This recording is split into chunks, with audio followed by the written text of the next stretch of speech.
You two are eventually called the James Game, and you have some feuds with various teams. And it begins with the newly formed LAX, who's led by your former partner, Conan. Yep. It'll also involve your father, Bullet Bob. Yeah. How did that all come together? Well, I looked, Dutch and Jeff, and there was a lot of guys, a lot of people in the creative team, but great people on the team. They came to me with the idea. I said, "Look, let me talk to my dad." My dad was 66 years old at the time. Um, and they said that a bunch of times during the television show. But for me, that was literally one of the proudest times of my career. Look, and I'll talk about a pay-per-view where me and him worked with AJ Styles and Tomko, uh, blast from the past, but we Yep. got to work with them on a TNA pay-per-view. I think it was in South Carolina somewhere, but man, we had like a color guard from the Marine Corps Wow. came. My voice cracked. I'm going through puberty.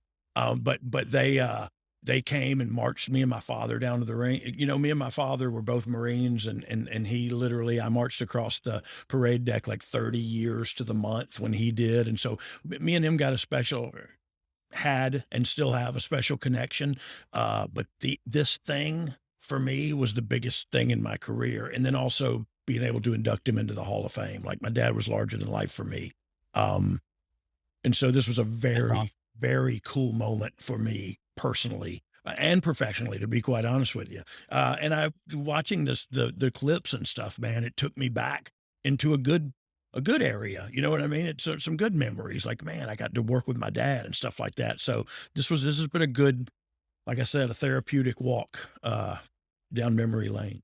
I know as we were prepping this episode, we're talking about this, that it's hard time in a hard in your life. And when watching the clips that we're going to see throughout this, there's some really good content. So as we keep prefacing everything with this negativity, Yeah. like it's not all doom and gloom. There's Yeah. entertainment. Amen. Amen. And I'm glad. Look, and thank you for saying that, Ryan, because I believe there is too. And I was going to make the comment like, people always talk about, oh, you're good on the mic. You're good on the mic. Well, really, you don't know if you're good on the mic until you get a lot of time on the mic. And I had time on the mic, but usually I was just saying the same old thing with a different city inserted. Right. And so this gave me an opportunity where I think when and I'm getting ahead of myself, but when Russo got there and utilized us as the James Gang, it was all about promos and entertainment and stuff. Like it wasn't like we were going to have the matches that, the Chris Sabins and all the X Yep. Division, all those guys, Alex Shelley and all those guys were there then. We weren't going to have the matches like they're going to have. You know what I mean? So we played to our strengths. And I actually did have a lot of really good really good mic work down there. And watching this reminded me of that. So Absolutely. So Billy's only been in the company for a short time, and we're going to cover his actual entrance to the company in a later episode. But at this point in time, you'd been with the company for close to 4 years. Did putting you two together give you the new coat of paint that you needed, or was it just something that had to happen creatively because it just fit?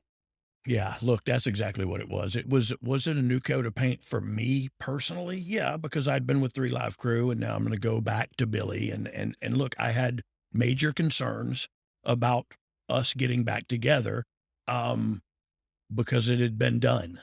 And while it had been done and been done really well, if I can sound braggadocious, like it had been done well, but it had been done.